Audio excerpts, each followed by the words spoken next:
The dining room of my childhood was always staged like a photograph, too polished to be real, too precise to be lived in. The table gleamed under a chandelier my father had hung himself, its crystals catching every flicker of light. Silverware was lined like soldiers at attention, plates placed with surgical precision, and in the center, always my mother's roses, red, flawless, arranged as if they were auditioning for a magazine cover. This was her empire, and we were her actors. Every dinner was a performance, one where she played the queen, my father the silent guard at her side, and my brother the unruly jester who never learned his lines. And me, I was the golden child, the one who kept the play running smoothly. If my brother stormed off, I smoothed it over. If my father's silence grew too heavy, I filled it with cheerful chatter. If my mother's eyes narrowed in disapproval, I adjusted myself until the smile returned to her face. It wasn't spoken, but it was understood. My worth was measured by how well I could hold everything together. On the surface, people envied us. Neighbors would comment on how perfect our family looked, how our dinners seemed so elegant. They didn't hear the unspoken lines between courses, didn't feel the tension beneath the tablecloth. To them it was beauty. To me it was pressure disguised as love. I remember once I got a B on a math test. I was 9. My brother had failed his, but no one cared. He was the rebel, the lost cause. When I placed my paper on the counter, my mother didn't shout. She didn't cry. She simply said, "I expected better from you."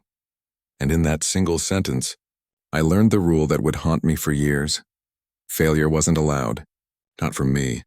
So I became her shadow, her mirror, her fixer. When relatives came over, I poured drinks before being asked, laughed at the right moments, and made sure the evening looked seamless. When teachers praised me, I saw her smile, and that was enough to keep me working, striving, sacrificing. I convinced myself this was love. That being indispensable meant being cherished. But love, I would later learn, doesn't feel like a leash around your neck. Back then, though, I couldn't see the chain. I thought I was special, chosen, the favorite. I thought that if I worked hard enough, kept the family from splintering, maybe she would one day look at me with pride that didn't vanish the moment I slipped. It was an illusion, but it was all I knew. Childhood taught me how to survive under scrutiny, how to wear masks so convincingly that even I forgot what was real. I didn't know yet that the perfection I kept polishing was only hiding cracks in the walls, cracks that one day would split wide open. For now, I was still the good daughter. The glue, the one who kept the show running, and I had no idea how much it would cost me. College was supposed to be my escape. The day I moved into my dorm, the air felt different, freer, lighter, untouched by the heavy perfume of roses and my mother's rehearsed smiles. For the first time, I could eat dinner at midnight, pile dirty laundry in the corner without judgment, and laugh with friends until the sun rose. The chaos was mine, and it felt glorious. But freedom, I quickly learned, wasn't a clean cut. It was threaded through with guilt. The phone calls started almost immediately. My mother's voice, sharp even when sweet, filled the thin dorm walls. "We miss you, of course, but it must be nice not having to think about anyone else." I'd grip the phone tighter, promising I was studying hard, that I wasn't wasting money, that I was making her proud. Still, she always found the words that tightened the chain. "Don't forget who sacrificed for you. Family comes first, family came first always." I tried to live the college dream anyway. My roommate dragged me to parties where red cups sloshed and music thumped against my ribs. For a few hours I let myself belong to that world. Messy, loud, untamed. But the moment my phone buzzed in my pocket, her presence yanked me back. I couldn't relax knowing she was waiting, listening, judging from miles away. Dating was no easier. My first boyfriend took me to a cheap Italian restaurant where we laughed over garlic bread and scribbled on napkins. He said I was beautiful, that I deserved to be happy, and I wanted to believe him. But later, when I told my mother about him, she sighed. "Don't get distracted. Men come and go, but your family is forever." That night I pushed his texts aside, telling myself she was right. Cracks were forming, though I didn't admit it yet. Little hairline fractures in the illusion that I could keep both worlds alive. I wanted to belong to myself, but belonging to her was all I knew. My friends noticed before I did. "You always leave early," one of them said as I gathered my things before midnight. "It's like you're scared of something." I laughed it off, but the truth lodged in my throat. I wasn't scared of something. I was scared of her, and still part of me clung to the leash, because as suffocating as her grip was, it felt like love. And without it, who was I? I didn't know then that this was only the beginning, that the calls about guilt would soon turn into calls about money, that the invisible strings she tugged would soon tighten into ropes. For now, I convinced myself I could balance it all, freedom in daylight, obligation in darkness, but cracks once they form don't stop spreading. They deepen quietly, silently, until one day the whole structure collapses, and mine was already shaking. It started with a phone call. I was 22, barely out of college, juggling rent, student loans, and the fragile hope of building a life of my own. Her voice trembled on the line, soft enough to sound vulnerable but sharp enough to cut through any hesitation. "We're losing the house," she said. "The bank is calling every day. If we don't catch up, we'll be on the street." Silence stretched between us, heavy and suffocating. I imagined her at the kitchen table, roses wilting in the vase, bills spread like battle plans. My father would be there too, mute as always, eyes lowered. And her, the queen stripped of her throne, waiting for her golden child to restore it. I should have paused. I should have asked questions, but instead I said the words I had been conditioned to say my entire life. "I'll help." And just like that, the trap snapped shut. At first, it was a few $100s. Then it was a monthly transfer. Before I knew it, I was carrying their mortgage on my back, one paycheck at a time. "Just until we're stable," she promised. But months bled into years and stability never came. My life began shrinking to fit the cage I'd built around it. Vacations? Canceled. Savings? Non-existent. When friends asked me to join them on trips, I smiled and lied about being too busy at work. When boyfriends wondered why I could never commit to moving in together, I mumbled excuses about timing. The truth that I was secretly paying for a house I didn't live in felt too humiliating to confess. At work, I pushed harder, stayed later, chasing promotions just to keep up with bills that weren't even mine. I told myself I was being a good daughter, that this was love, that family sacrifice was noble. But deep down, resentment simmered, bubbling hotter each time she criticized me for not visiting enough, for not calling enough, for not giving more. Because it was never enough. My brother didn't contribute a cent, yet he was forgiven for everything. My father stayed silent, his passivity a kind of betrayal. And me? I was the lifeline, the provider, the scapegoat if anything slipped. Sometimes I'd catch my reflection in the bathroom mirror, dark circles under my eyes, and wonder who I was becoming. I'd been so full of hope once, dreaming of travel, of building something of my own. Now I was a ghost haunting someone else's house. Still, I told myself this was temporary, that if I just endured a little longer, the burden would lift. That one day she'd look at me not with expectation but with pride. But deep down I knew the truth. The more I gave, the tighter the trap became. And the more I tried to save them, the more I was drowning myself. I didn't know it yet, but the breaking point was coming. And when it came, it wouldn't be quiet. It would be a public, brutal unraveling. The night of the party felt like déjà vu. The same chandelier glowed overhead. The same roses sat in the vase. The same polished silverware lined the table like a military parade. For years I had performed my part at this stage, smiling, smoothing, holding the family together like duct tape no one acknowledged but everyone relied on. But something was different this time. Maybe it was the weight of 6 years' worth of paychecks gone, or the exhaustion carved into my bones, or the simmering resentment I had shoved down so long it was finally boiling over. Whatever it was, the air felt heavier than usual, like the moment before a storm splits open the sky. Dinner started the same way it always did, my mother dictating conversation like a conductor, my father nodding silently, my brother making half jokes that barely masked his disdain. I sat there, my hands folded neatly in my lap, praying I could get through one more night without incident. But fate, or maybe just truth, had other plans. It happened when my aunt, with her usual careless curiosity, leaned forward and asked, "So, how's the mortgage now that she's been helping?" The words hit the table like a dropped glass. For a heartbeat, no one moved. Then slowly, heads turned toward me. I felt the weight of every gaze pressing down on me, exposing the secret I had carried like a leaden cross.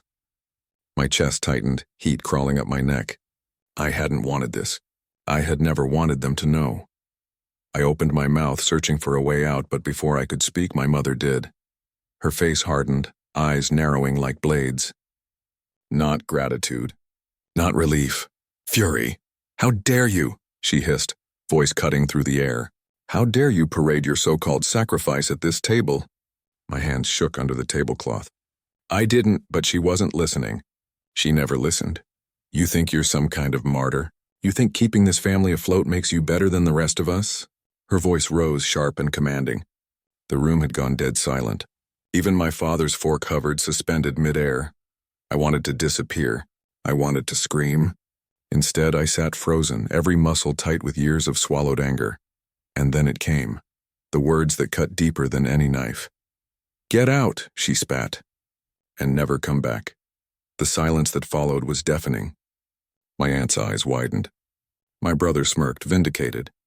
My father stared at his plate as though it might save him. I stood slowly, my chair scraping against the floor. My heart hammered, but my face was calm. I picked up my bag, the one I had carried in like armor, and slung it over my shoulder. For once, I didn't argue. I didn't beg for her approval. I didn't cry. I simply walked out the door, leaving behind the roses, the silver, the performance, and the chains that had bound me for so long. And though I didn't know it yet, that walk into the night was the beginning of my freedom. The night I left the party, the air outside felt colder than I remembered. I walked to my car in silence, the echo of her words chasing me like shadows. Get out and never come back. For the first time in my life, I didn't resist. I drove away without looking back, my hands trembling on the steering wheel, my chest hollow. At first, I thought the silence would break me. I kept waiting for the phone to ring, for her to demand my return, for my father to plead, for my brother to mock me. But the days stretched on and no one called. The house that had consumed me for years was carrying on without me. I told myself I should feel free, but instead I felt untethered, like a balloon cut loose, drifting with no direction. It was that emptiness that drove me to seek answers. Late one night, restless and raw, I sat down at my computer. I typed their address into public records, my fingers shaking as if I were committing a crime. And then the truth began to unravel. The house hadn't been in danger, the way she claimed. My mother had taken out a second loan years earlier, one I had unknowingly been helping to cover. She had racked up credit card debt in the tens of thousands. Worse, I discovered documents showing unemployment benefits filed under her name during years she had worked under the table, fraud layered over lies, stitched together with the money I bled into their mortgage. My stomach turned. I sat back in the chair, staring at the screen as tears blurred the numbers. All those nights I skipped dinners out, all those vacations I never took, all the times I broke things off with people who asked too many questions, none of it had been to save them. It had been to feed her illusion. A week later, my father came to see me. I hadn't heard from him since the party, and when I opened the door, he looked smaller somehow, like the weight of everything had finally bent his back. He didn't sit. He just stood there, wringing his hands. She didn't mean what she said, he murmured, eyes fixed on the floor. We need your help. The old me would have folded instantly. The old me would have dug back into my account, drained what little I had left, and begged him not to worry. But this time I stayed still. No, I said. It was a small word, but it filled the room. His head snapped up, startled, as though I had spoken in a language he'd never heard before. No, I repeated, firmer this time. My chest trembled, but beneath the fear something stronger flickered. Relief. For the first time, I wasn't their lifeline. I wasn't their fixer. I wasn't their golden child. I was free, and I knew then the leash had finally snapped. The weeks after my father's visit were quiet, almost eerily so. No more phone calls, no more guilt-laden messages, no more carefully scripted performances around the dining table. For the first time in my life, I had space to breathe, space to think, space to decide who I was without their constant grip. At first, freedom felt strange, like wearing shoes that didn't quite fit yet. I would wake up in the morning expecting a crisis, an overdue bill, a manipulative voicemail, another obligation disguised as love. But the phone stayed silent. The mailbox held only my own life, work letters, rent statements, small joys like a magazine I'd subscribed to on a whim. Slowly, I began to realize this was mine. My mistakes, my choices, my victories, mine. I started with small rebellions, a dinner out without calculating how much I could secretly save for them, a new coat I bought because I wanted it, not because it was practical, even saying yes to friends who had grown used to my polite excuses. Each step felt like reclaiming a piece of myself I hadn't realized I'd given away. But freedom wasn't only about indulgence, it was about truth. For years I had carried the family's lies like a pack mule, breaking my back under the weight of secrets. Now I spoke openly. I told a close friend everything. The loans, the manipulation, the party, the words that had cast me out. She listened, tears in her eyes, then said, "You've been living in their prison, and you finally walked out." That sentence stayed with me. One afternoon, months later, I drove past the family house.